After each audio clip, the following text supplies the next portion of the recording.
The first four lines are talking about how he wants to freeze time forever. And then the magic starts, bro. And then the friggin' magic starts. Not being able to stop listening to someone is essentially the same concept as a moth not being able to look away from the shama. If you are ever mindlessly attracted to something, right, you are bound to leave a lot of things behind. This song is about mindless attraction. Guys, I have become Moth to a Flame to Chaar Diwari's new song, Banda Kaam Ka. Moth to a Flame is of course the metaphor to what is described throughout the song, where even in the music video you can see Chaar Diwari being a moth with a little flappy wings and he's like running around. But you have to understand that this is a Chaar Diwari song, so there are multiple layers to it. Peel the layers from the videos. And just because the music video is getting so much attention, right, I don't think people are actually trying to analyze the number of layers that this song has. And let me tell you, this song has a lot more meaning than just being a simple Moth to a Flame song. Now, starting off, where does the Moth to a Flame concept come from? Firstly, the latest EP is called Parvana. Parvana means moth among all the other meanings it has. And throughout the song, you can see various references where Chaar Diwari says, "Main tera Patanga, tu meri Shamma." But what I think is that this song has a lot more deeper meaning,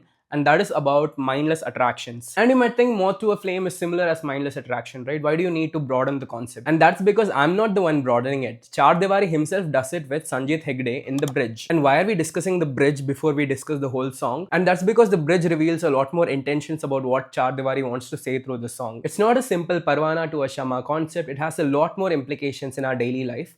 And that is why we are starting off by analyzing the bridge. Now, talking about the bridge, here Hegde Babu, he does a beautiful job. There are about 13 lines here, and everything Sanjit says is that I can't stop listening to her. This very simple line, right? I can't stop listening to her. It's written in the most beautiful way that can ever be written. So the whole situation is Sanjit is talking to a girl, presumably the lover. It could also be like sitting in a cafe. Sanjay, this is just hearing a girl talk, and he can't absolutely take his eyes off her, and he only wants to listen to her voice and nothing else in this whole universe. And he wants the moment to be stopped in time forever. He wants to freeze time. He just wants to be there. He wants to hear the girl talk, or how he has mentioned it as, he wants to hear her sing through eternity. And it's obviously that she's not singing, right? It's just she's talking, but to Sanjit, every single word she utters is melody. And the way he says it is वक्त की घड़ी main battery को निकालना, as in I want to take the battery out of this clock and make this time freeze forever. And इस दौड़ते समय कोमेतामू कहीं ना जाए. Again, this time is running so fast and I need this to stop. And the reason it happens is when you're talking to a girl you really like, right? Your brain is flooded with dopamine, so much serotonin that your neural pathways have no freaking idea what's going on. And because of this, the concept of time dilates for you. You no longer have proper tracking of what is going on with time, nothing, and everything is running so fast. Now, Sanjith Hegde completely knows this, so he wants to freeze time forever, and he just wants to be there present with his lover, or like, crush, whatever. The first four lines are talking about how he wants to freeze time forever.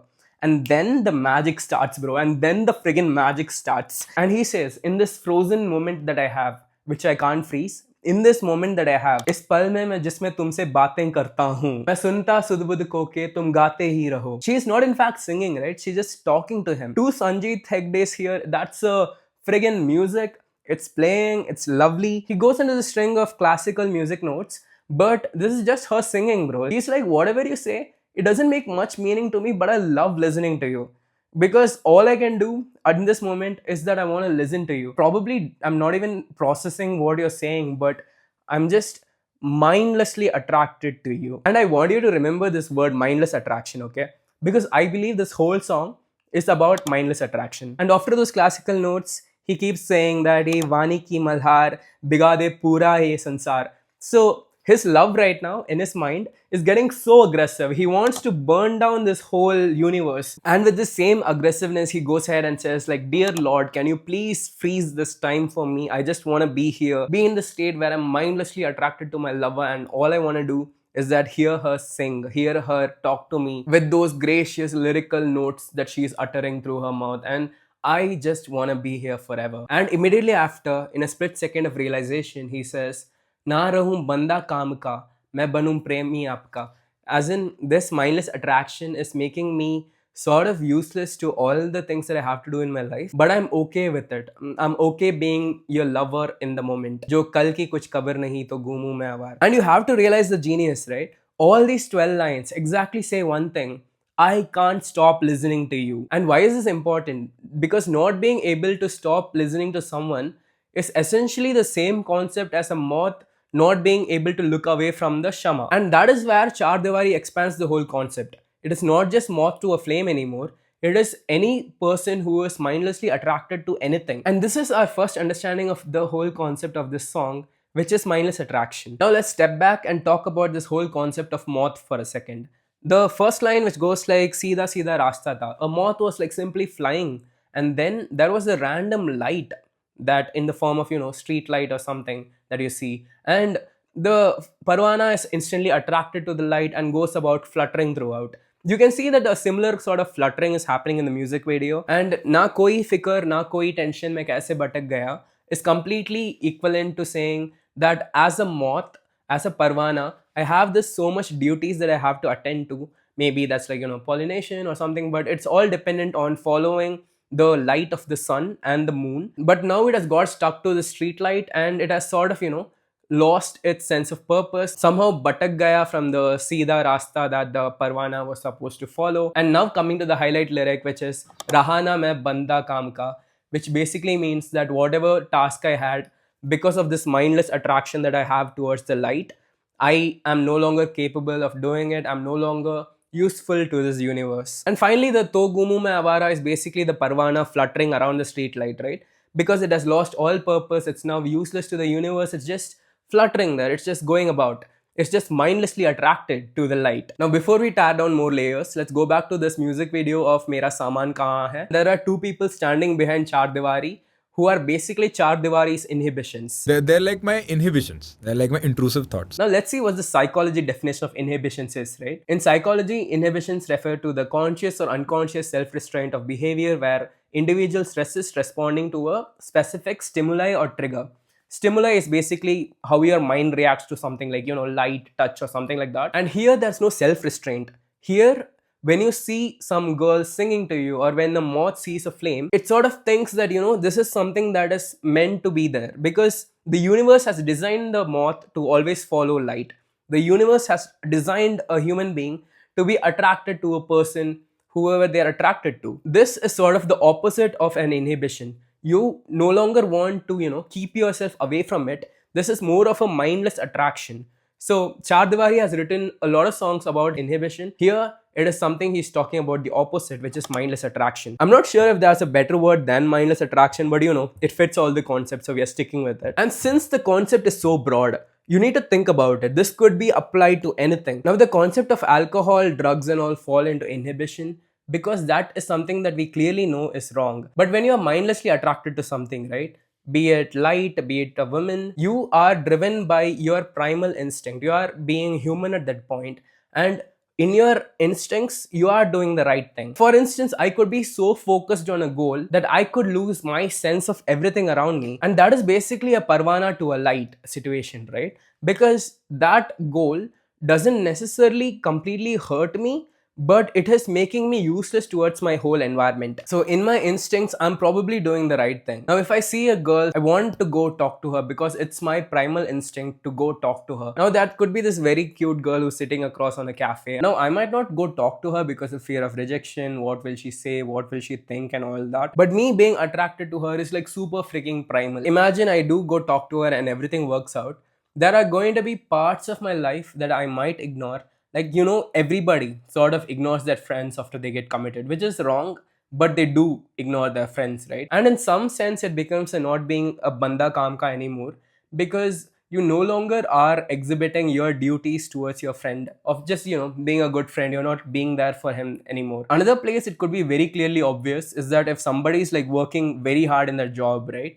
Because their job is a mindless attraction to them, earning money, becoming successful, whatever, they are going to somehow fall behind on the time they are spending with their family. If you are ever mindlessly attracted to something, right, you are bound to leave a lot of things behind. Now, there are a bunch of things that people generally cater to.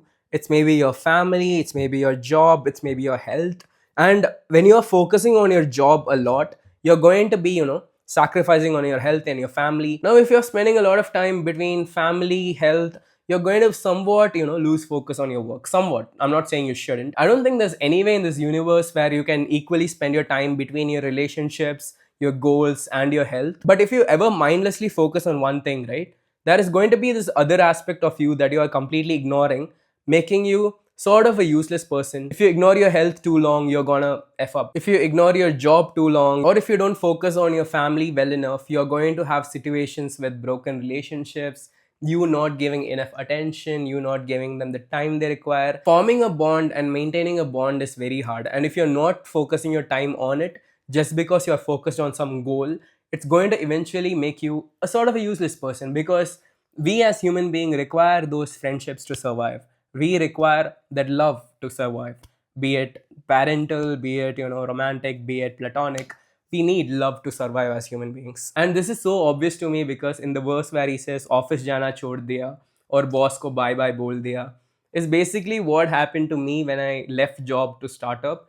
And that's a whole different story, let's not go there. But just because I became mindlessly attracted to my goals, right, I was no longer a useful person in most places. Like even in my relationships, I don't think I was like contributing fairly well enough. And job, I stopped working, I just put my notice period and all, and I wanted to completely focus on my goal. And because of those mindless attraction towards my goal, Rahana mein Banda Kaam ka anymore. Now we have discussed most part of this lyrics except the one where he takes his Activa and goes around Mumbai. And I have a very dumb, very stupid explanation of what this could be, but I don't want to put it here to ruin what this video is. Maybe put it on YouTube Shorts later, but it's not going to be in this video. So that's basically everything. This song is about mindless attraction, and currently it is the best song. Chaar Diwari, you have done an amazing work here. And with this one song, it feels like Parvana as a concept has completed its whole journey. Because what more can a Parvana do, right? It is moth to a flame. Are there any other concepts? I don't think so. Maybe coming out of its cocoon or something. But whatever the EP is, whatever the next few songs are going to be, I'm like super excited for it. I can't just wait. But while we wait for the next few songs, let's take an oath to not be mindlessly attracted to anything, to give equal focus to our relationships, to our goals, and our health. Because these three things are the ones that make us a Banda Kaam ka. Thank you for sticking along with me till this part of the video. It means a lot to me. Now, if you think my breakdown was sort of off, do let me know in the comments. If you thought my analysis was really good, hit the like button, hit the subscribe button, because I will be making more videos. It will be like very different niche. I don't have a niche. I'm just like, fun to be around in YouTube with. So hit all those buttons below and see you again in a different video. I actually super can't wait for the next song. So let's go. The subscribe button will appear here in any time now. So hit it like right here. And till then, I'm going to sing this song. Na koi fikr, na koi tension, मैं कैसे भटक गया, रहा ना मैं बंदा काम का, जो बना मैं प्रेमी आपका.